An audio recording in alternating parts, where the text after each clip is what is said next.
Okay, thank you. Okay, so I think the first thing that's maybe a point of confusion is one, how to use LibPressio-OPT. I think that's one point of confusion. I think another point of confusion is how third-party compressor modules are integrated with LibPressio. Mm-hmm. That answers both your question about FraZ and OptZConfig. It also answers your question about SPERR. So I'll answer both of those together. Yeah, I think I can add another one. And Pooh, your microphone, your voice is just okay, kind of quiet. a little bit slight. Yeah. Sensitivity of your mic. Sorry. Use my wired headphone. So another question we want to know is how can we easily implement a metric? For like our. Yeah, so I can talk about that as well. So all of those topics are very, very related. Mm-hmm. So let me kind of start. So here is a recent code that I worked with Jin Yang on. So Jin Yang produced a new version of QOZ, the letter Q, called HPEC, I think is what it's called. HPEZ. So let me kind of talk about how those potentially all fit together. So we were doing this in the context of a climate application. So in the case of this particular climate application, this is the code that I wrote for this. So the first thing you'll notice here is there's this call LibPressio Register All. You see this code right here on line 10? Yeah. So this comes from a package called LibPressio Tools in SPAC. And what this does is it basically imports all third-party modules for LibPressio. So this is how you get opt, which is the mechanism by which you access FraZ. This is also the mechanism by which SPERR becomes available. So if we look very briefly at the set of options that were built, and we look at our LibPressio tools line, so I'm going to grep LibPressio tools out of this, you'll see that there is an option here for SPERR, which is set to on. There is also an option for opt, which is also set to on. So when SPAC is configured in this way, and you have this package installed, and you include the header file for LibPressio tools, then the function LibPressio Register All becomes available. And at that point, when you load a data module with LibPressio, then the compressors, in this case opt, which provides FraZ, and then also SPERR become available for use. Does that make sense so far? Okay. So how does that work? So we can very quickly look in the I have a clone of the LibPressio opt source code here. So if we look in source and then we look at pressio opt.cc, if we look down at the bottom of this, there's this line that says static pressio register x compressor plugins opt, and then it returns a lambda expression containing this pressio opt plugin. This gets called at library construction time. So what that means is when the LibPressio opt library is dynamically loaded by the dynamic loader, then it registers this plugin into the list of plugins that are available. So that's mechanically how that works. So even though there's no modification to the LibPressio source code, you're able to add additional compressors. We do exactly the same thing for SPERR. I just don't have that code cloned at the moment. I'm using a binary version of SPERR's integration instead. Okay, so you mean that in this way we don't need to write the code into LibPressio. We can directly use the binary version of any compressor, right? Exactly. Okay, that's great. Okay. Now you do need to write the adapter piece, right? So in the case of QOZ, we use the C++ code that you wrote, which then allowed me to integrate HPEZ into LibPressio. So there's a little bit of C++ code that then uses the dynamic library version of HPEZ that Jin Yang wrote. Okay. But that should answer both of your questions around SPERR and OptZConfig. So the next question that I'm going to answer for you is how to utilize OptZConfig and show you how you get those pieces working. And then I'll talk a little bit about metrics. So the next thing to talk about is OptZConfig. So you see this opt:/search FraZ. Right. Yeah. So that says use the FraZ search module. Okay. Yes. Which is what you want. And so then, the opt compressor is pressio. So should we just need to modify it to our to be used the compressor name, right? So here, if you look at this line of code right here on 57, compressor ID. Compressor ID is the specific compressor that you want. So the reason why there is a layer of indirection here between pressio and pressio compressor is because if a compressor only implements pressio:/abs and not pressio:/rel, this pressio component here will kind of fill in all of the missing arguments. Does that make sense? Okay. Okay. So that's what pressio is doing here. And then the compressor ID is the specific compressor. So if we look at the definition of this, right now it's set to mguard. So here I can change this to SPERR, SPERR, and it does the right thing. Or I can change it to QOZ, which remember, because HPEZ is just a new version of QOZ, the compressor ID for this is just QOZ. Yeah. Does that make sense? Yep. Okay. Right. So then the next thing we need to do is we need to figure out what are we optimizing over. So we say opt inputs, and then it takes a vector of strings. In this case, we're saying pressio:/rel. So we're going to optimize using the value range relative error bound. Right. Okay. So we're going to change that on every single call to the compressor. And then we're going to output here a collection of different metrics. So in the case of this particular application, the two metrics that we care about are Pearson's coefficient of determination, also called R², as well as the data SSIM, which is a specific metric coming from the climate community. So we'll talk more about how that piece is implemented in just a second. But just be aware that those are kind of the two things that we're optimizing over. And then we're trying to maximize the compression ratio. So I've included all three of these in the output. That way I get nice printing as OptZConfig is running. So I understand what settings it's trying and which output it's getting for each of them. But I've also provided this composite objective here. So if you look right here in this variable defined on these lines, you'll notice that there is a Lua script that combines these values together. So what this is doing is saying, if the compression ratio, the R² value, and the DSSIM are all defined, and R² is greater than its threshold and DSSIM is greater than its minimum quality threshold, then we're going to return objective. That's where this word objective comes from, is from this word objective right here. And then CR saying return the compression ratio as the thing that we're optimizing over if that is the one that is that.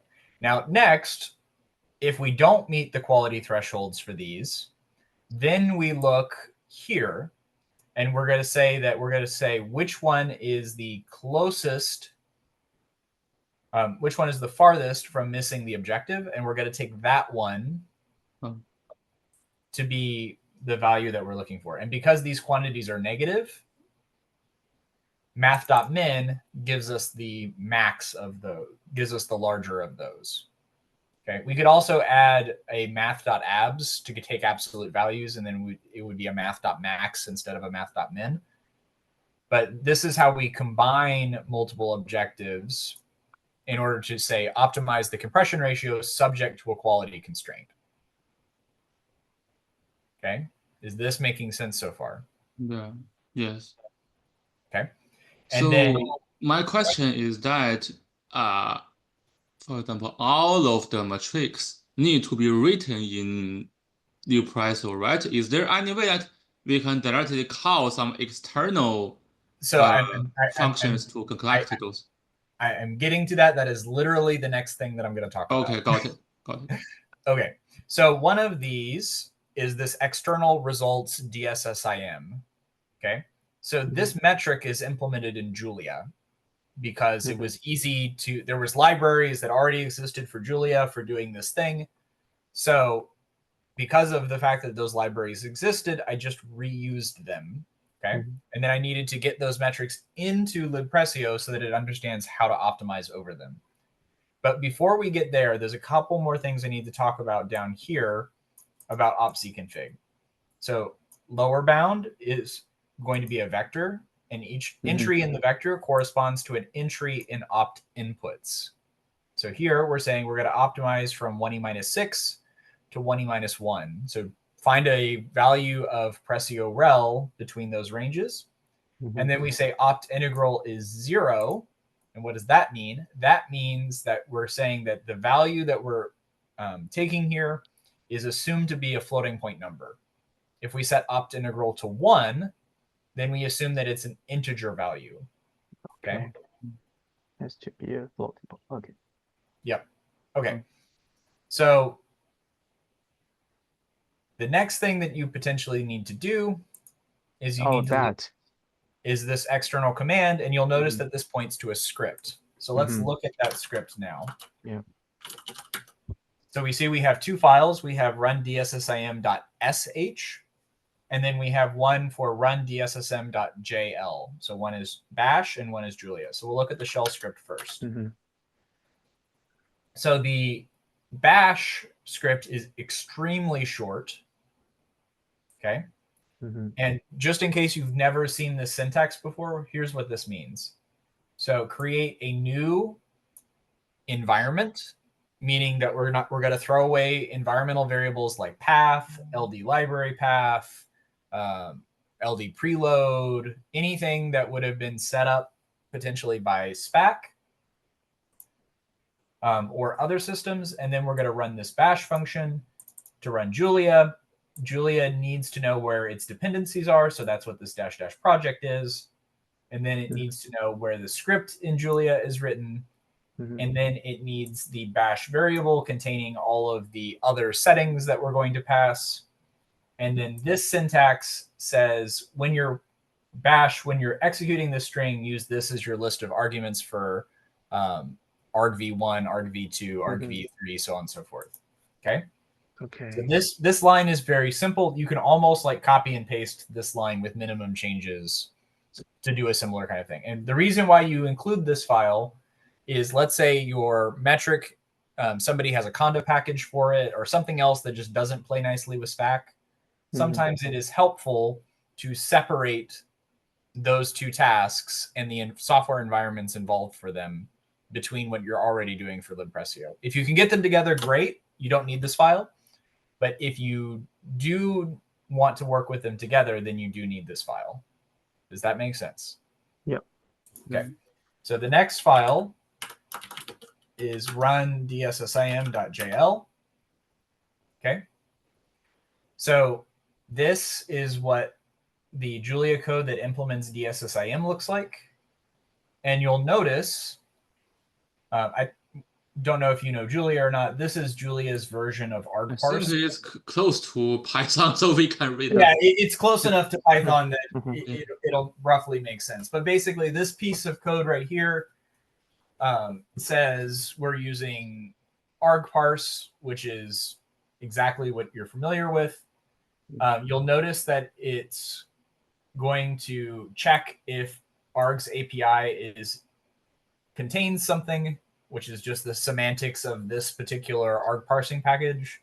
You could write all of this by hand if you were a masochist, but you could.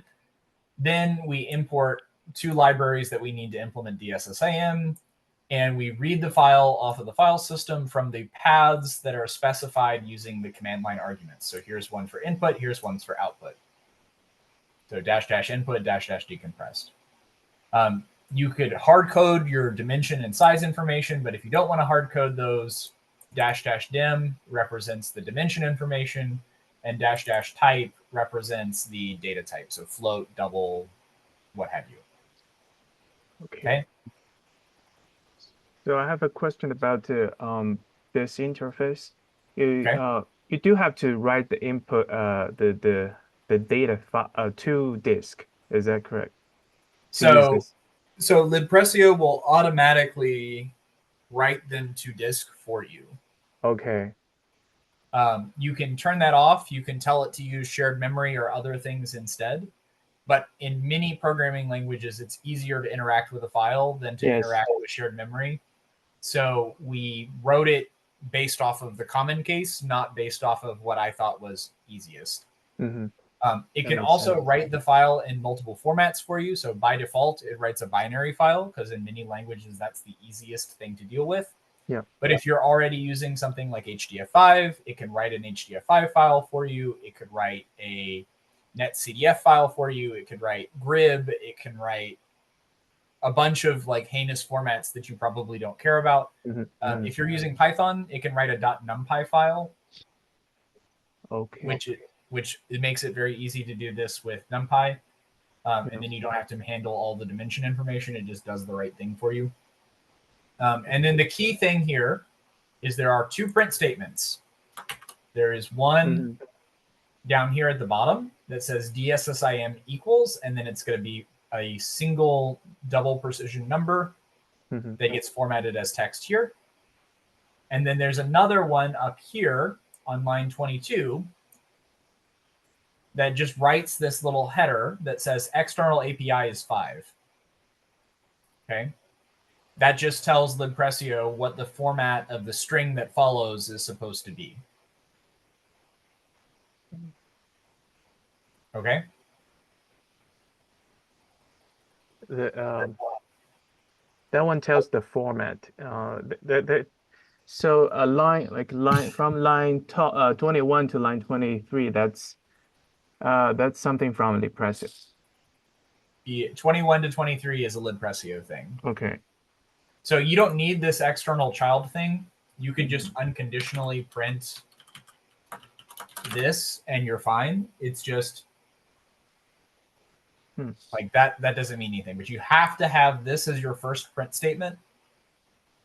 Okay. And you have to have a line like this. Oh, I see. So what this script is, it will print two lines. The first line is the API thing for LibPressio to take in the output from this script, and the second thing is the value. The second line is the value. Okay. Yeah, and you can actually print out multiple things from this same script.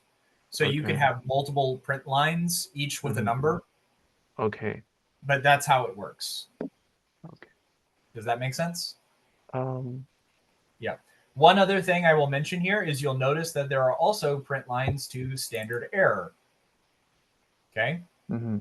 Anything you print to standard error gets logged. So if you want debugging information, printing it to standard error is the appropriate thing to do. Okay. So another quick question about this, how I interact with LibPressio. So so in LibPressio, I call it DSSIM, and I have to have the same string in my Julia script to name it the DSSIM. So the LibPressio so anything, you see how DSSIM is right here? That corresponds to this. So if it was PSNR foobar, okay, then you would put foobar here. Okay. Now in the case of PSNR specifically, like we already have implementations of PSNR, normal SSIM, and several other kind of standard metrics already included. So I showed you here Pearson R squared. That's just built into LibPressio. Yeah, for our case, we wanna we probably have multiple results here. We wanna see. Okay. So in that case, we wanna print multiple lines, and so it's gonna be like external results DSSM first, and then let's see, we call it QI error, and then we add another string called external result QI error, and then we can add. Okay, so notice the difference here. So Okay. when it's interacted with inside of LibPressio, external results DSSIM. When it's in the script, it's just DSSIM. Yeah. What about yeah? I'm talking about how to get the like another metric from let's say this one will give us another metric. Yeah. So let's say we have rel QI error. Yeah. Yeah. So what that would mean is take this, you'd add a new thing. Okay. And then it would be rel QI error. And then you need to do the same thing like here.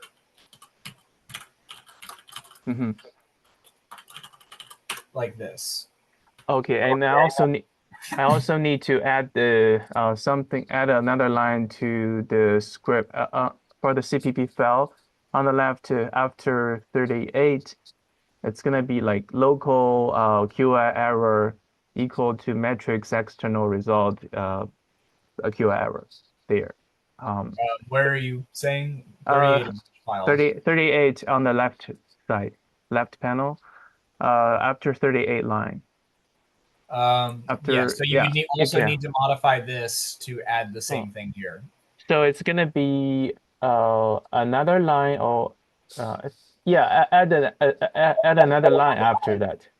Yeah, so you would come in here, and then instead of DSS, it would be rel QI error, and then maybe needs to be r QI, and then you need to then change this to be r QI is not nil. And then you would need to do and r QI is greater than or equal to r QI thresh, which then you would need to define.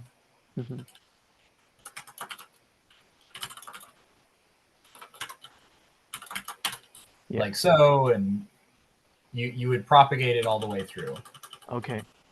So is that okay to say that this Lua script is works to run the external script and parse the values from it? So the Lua script is only responsible for combining them to create this composite objective. Okay. So remember, the goal of this code is to find the largest compression ratio subject to a quality constraint. Okay. So the quality constraints here is that r squared must be at least 0.999999, and DSSIM must be at least 0.99. Okay. Okay. So like those are the two requirements. Okay. Now, if you wanted to just say, find me the configuration of the compressor such that the QI norm is minimized, right? Yeah, like if we wanted the QI error, let's see, it's within a tolerance like 5%. Okay, so what? Yeah, so you would change this to be the word target. And then there's another setting that I'm not using here called global rel tolerance. And then this would get the value of, you said 0.05? 5%. So it would get 0.05. Yeah. So these two settings work together to do that. Okay. Like if all you care about is one metric, that's the way you do it. Yeah. But if what you want is, I want the largest compression ratio such that the thing is within 5%, then instead of saying that it's at least this threshold, you would say that it's greater than this and less than this. Yeah. I got that part. Yeah, but that should be relatively straightforward. Okay. Okay. And then the last big thing is in order, and I can send you these code files. Okay. Okay. So Thank the last big thing here is in order to run this thing, you're going to run these two lines here, which call compress and decompress, which will be, hello? No. I think we lost Pooh, possibly. So where is Pooh? Maybe wait for him to reconnect. Yeah, we'll give him a minute or so. Any questions from you, though, as I'm going through, or? So my question would be that I am mostly interested in how to calculate the time cost over the whole just the tuning process. For example, if we want just I'll get to that in just a second, but that's a great question. Okay. Hey, Pooh, welcome back. You're muted. Yeah, you're muted. I can hear you. Yeah. No. Yeah. Okay. So the last major step is you just call compress and decompress. Mm-hmm. Okay. And we also want to record the time for each iteration. Yep. I think there's a way to calculate how many iterations we have. Yeah. So to reach the goal. Okay. So right now I don't have something that has the number of iterations. That's really easy to add. I'll show you how to add that. But let me first show you how to get the time of the overall procedure. So you can come in here where it says opt search and add a new option called opt metric. And if you set that to time, there will be a value in the configuration when you call get metrics results right here. That will be called time compress, which will contain the search time. Okay. So does this search time include the time for the evaluation, like you run the external Julia? In this case, does this time also include the time to? Yes. So run this is all inclusive wall time. Okay. Okay. Include.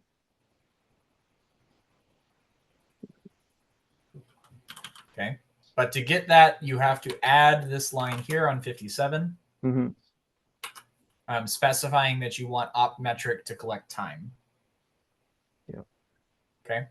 Yeah. Now, you also said that you wanted the number of iterations. Okay. So we can look at that real quick. Okay.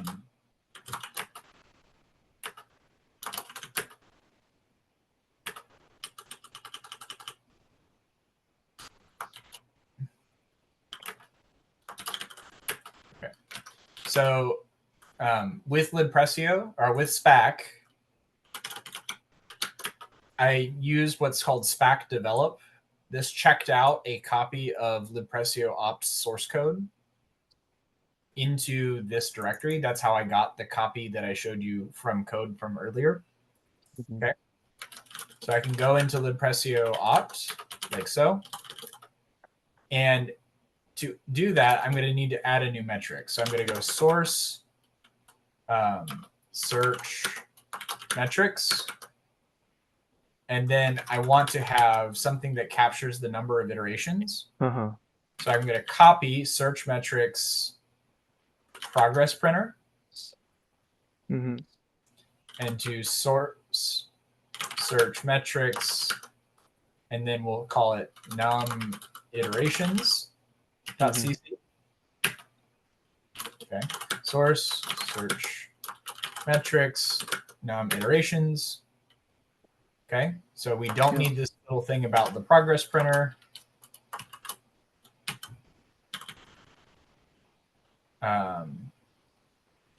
And then we don't need this string rank. We do need the iteration count. We don't need this format function here. We don't need this. We just need this. Yeah. And then instead of progress printer, we'll call this num iterations. We'll get rid of this mutex. We no longer need any of these.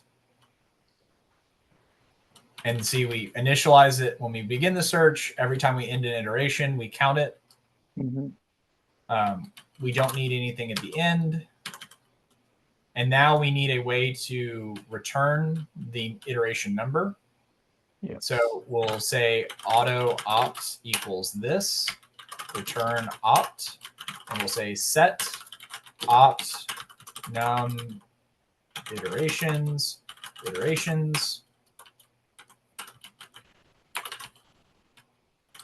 Yes. Iteration. And then we add a semicolon there. And then we come down here, uint 64t. And then it's not called progress, it's called num iterations now. Like so. And then here it's not progress printer, it's num iterations. And then by virtue of compiling and linking with this, you can add a new metric. So the last thing we would need to do is you can either add this in your third-party code, so you don't have to modify libpressio-opt to do this, or if you modify libpressio-opt, this is probably a reasonable thing to have a standard set of things. We can come in here. I'm just fixing up a couple of places where I missed progress printer. Yeah.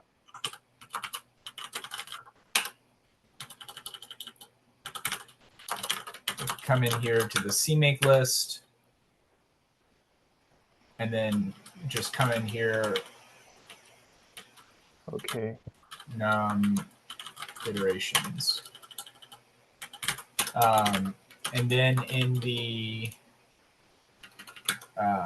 analysis code where you actually use it, I'm currently not setting this value, but there's something called OptZearch metric, and then you can set that to if you want it to print out as it's going, you can set it to composite and then turn on both printer and num iterations, or you can just turn on num iterations. Okay.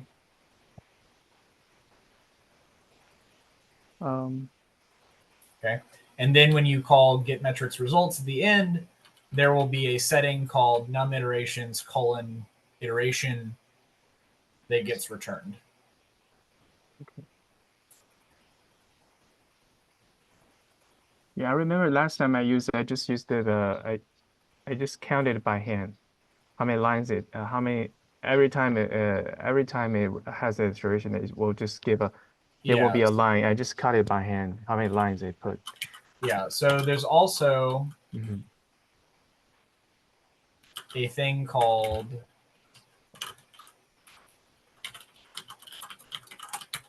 composite search. And then it's called plugins, I think.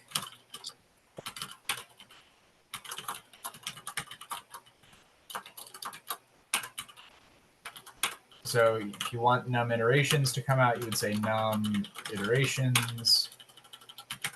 And then you can also come in here and say progress printer. Okay. And then these two settings then will give you both. So you can both get it programmatically if you want it programmatically, or you can just count by hand or give you peace of mind that it's doing the right thing. Okay. This will be more convenient. Yes. So the last thing I'll point out here while we're looking through stuff is if you make any typos in the run.dssim.sh or run.dssim.jl, frequently it's helpful to be able to see what they're outputting so you can check your expectations about whether or not they're doing the right thing. That's what this external launch metric print does. It will print for you the standard error, the standard out, the return code, and some other information every single time it launches a process. Yep. So that you can see what it's doing. Okay. Another question is, currently, does the FraZ still run with multiple threads? For this script, is this run on multiple threads at the same time? Good question. So by default, it does not use multiple threads. Okay. However, if you want it to use multiple threads, it's possible to do so. So if we look at source, search, FraZ.cc, and if we look in here, there's a setting called FraZ in threads. Oh. Okay. And what that controls is how many searches happen in parallel. Okay. Now, that's not the only place that you can use threads. Many compressors also support using threads. So a good example of this is SPERR. So SPERR is egregiously slow when you run it in serial. But you can potentially tell SPERR to use multiple threads for compression. Okay. So what you can do, if you want to set threads for SPERR, for FraZ, you come in here and do that. And then if you want SPERR, you can say like this. Or alternatively, you can say this. Pressio. And then any compressor that supports using multiple threads will use multiple threads. I believe that num threads is expected to be a uint 32. So you'll want to say uint 32t like this. And like this.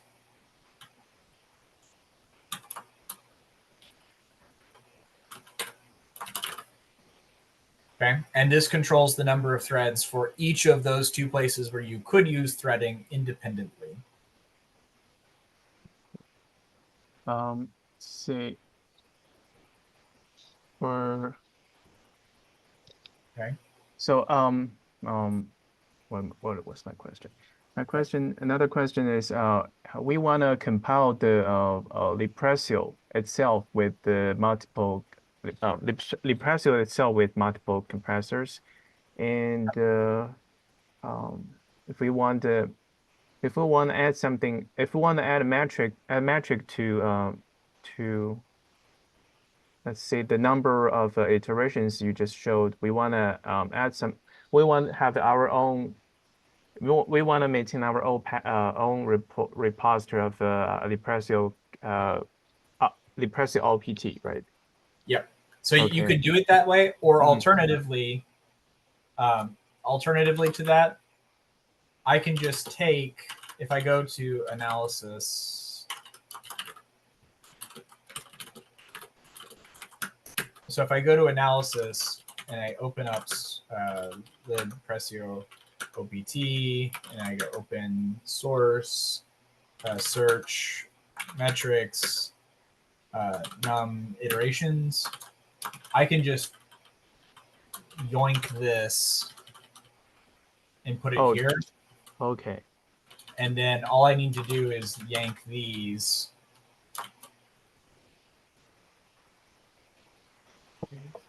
And that does the thing.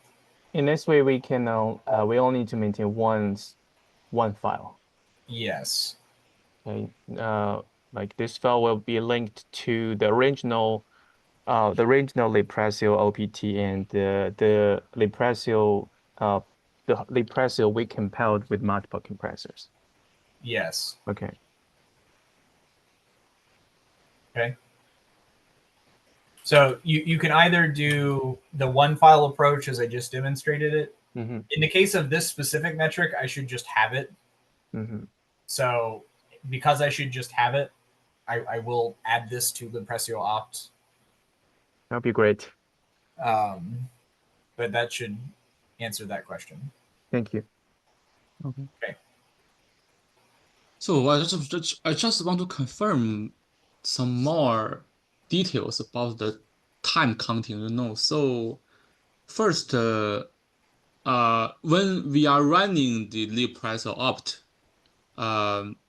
for each iteration, we are running a full run of compression, right? You will not sample data. You will use the whole input to do the tuning, right? This is the first question. That's correct. Yes. Okay.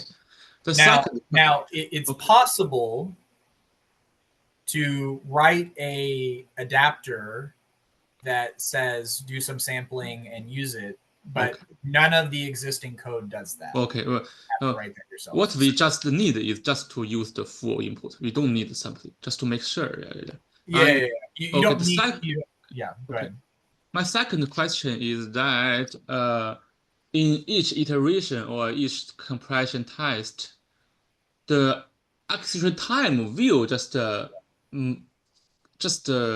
roughly match when we are working with just the external executable, right? You mean that in the LibPressio, if there will be differences of time cost between using LibPressio just the compression API and the binary executable, or how much is the difference, time difference? Good question. So we talked about external metrics, right? Yeah. So the big time cost associated with external metrics, like that DSSIM I showed you, is it's going to write a file to and from the file system every time if you use that. Yeah, that's a problem. Yeah, we can just disregard the metric part, just about the compression process. Yes.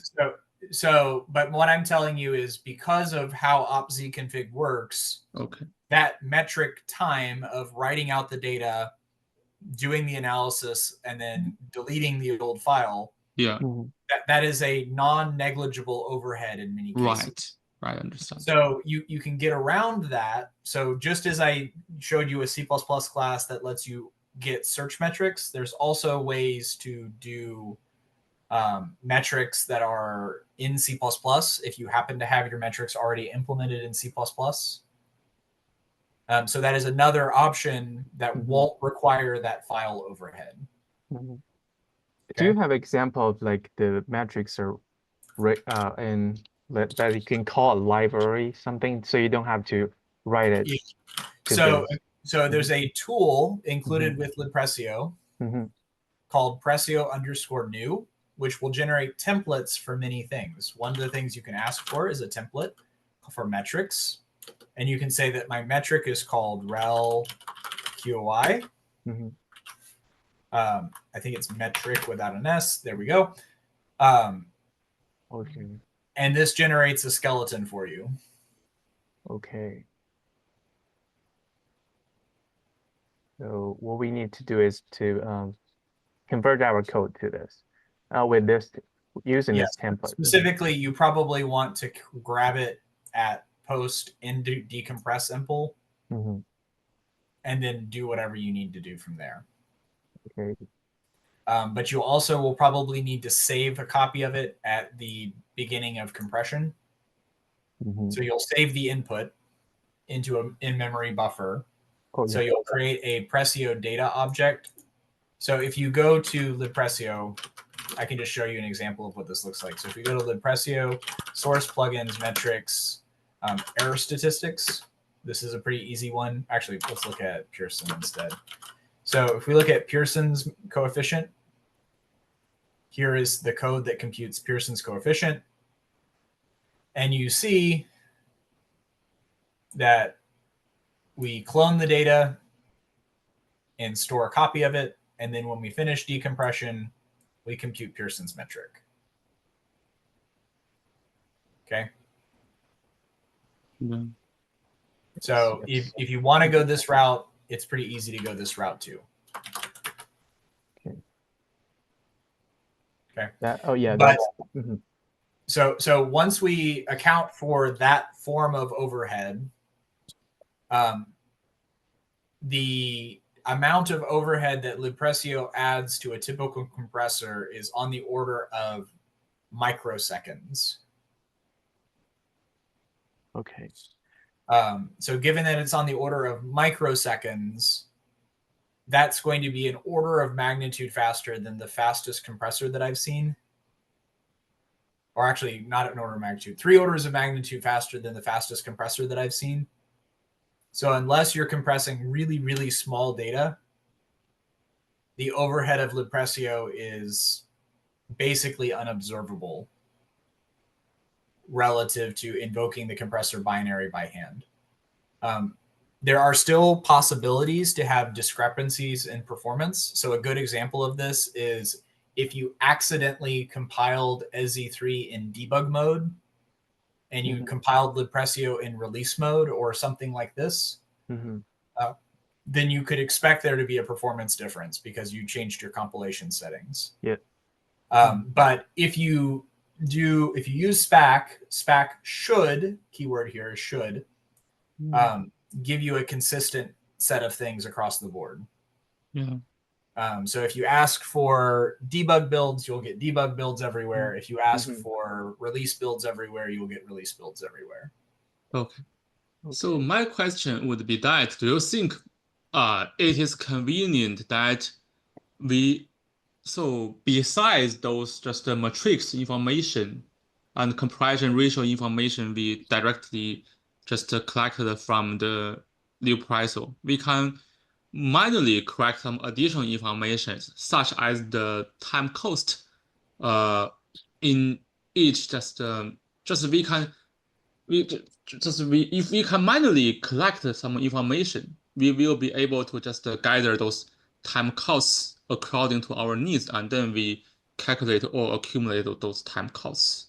Would it be available? Yeah, so you should be able to do those kinds of things, right? Yeah.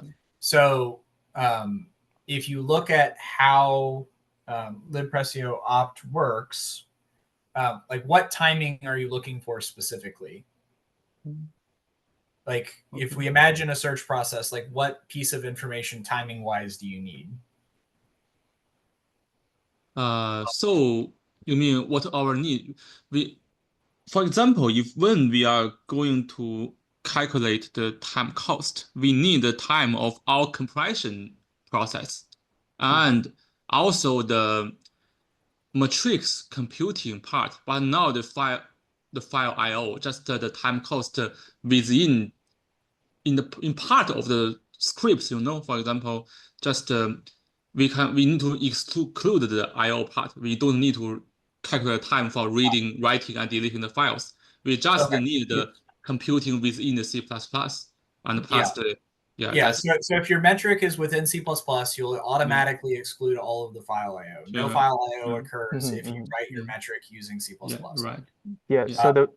So that solves that problem. But if you're interested in separating, like, what's the time associated for the solve, like the optimizer, versus what's the amount of time that we spend performing each compression versus what's the time that we spend performing metrics, all of that information is collected for you, but you'll need to make sure to store it someplace where you can do something with it.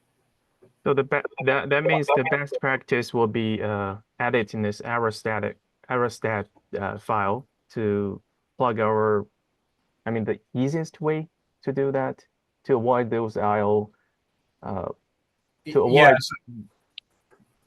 So the easiest way would be to use that pressio new command that I showed you. Oh, okay. And then generate a thing, and then make sure when you compile and link your program that you compile and link this C++ file in addition to, or you can just put it all in the same file, like I showed you with that pressio search metric just a moment ago. You can do exactly the same thing with a metric. So I could just like take this and then pipe it into the end of analysis.cc and then modify as I need. Okay. So doesn't matter where you put it. It just matters that you have it somewhere where it's compiled and linked. Okay. That's the most. It's like that's the easiest way to exclude those idle time from a search. Otherwise, Yes. it does. LibPressio does not have the utility to exclude those time. Yeah. Oh, So LibPressio, when it runs, right, it will collect several different pieces of timing information for you. So when you're running an external script, it will tell you how much time was spent writing out the inputs. It will tell you how much time it spent computing the value. But what it can't tell you is that once you've written that file, right, the process that you're starting has to then read that file that you just wrote. Oh yeah. So you'd have to write into your script where you read in that data something that says, here is the amount of time that took, and then you return that, just like I returned DSSIM, you could return that value. But again, if you're going to go through all of that effort, unless there's a good reason not to just use C++, you should just use C++. Okay. Because then you just obviate all of that, and then you don't have I/O at all.